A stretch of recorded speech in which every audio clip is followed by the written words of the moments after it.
ভাবছিলাম জীবনে বহুত কিছু করবো। শোনা গো আমার, তো তুমি কি বালডা করলাও? কিন্তু কোনো চাকরি করবার পারি নাই। ও এই কথা। তো দাদা, ও যেইখানে বয়সে কিছুই করা হলো না, তাহলে ও এখন কি করে খাবো? কইলামি যে এরা সোজা গুয়া মারা দেখাবো, তাছাড়া আর কোনো বুদ্ধি নাই। তো মারা দেয়া যে খাবো দাদা, মাসে কি মারবো? মাইসে গোয়া মারবো না।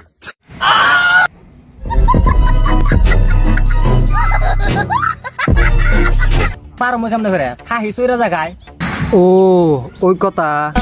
ছয়টা জায়গায় বিজনেস ওরা হবো না, দাদা যে কইলো দিবার নিগে, তাহলে দিও। ছয়টা জায়গায় তো মেলা যাই খেত জঙ্গল টঙ্গল আছে, দিও বিজনেসটা উড়ে যাবো গা। দাদি ওরে বিজনেসটা ধরা দিও।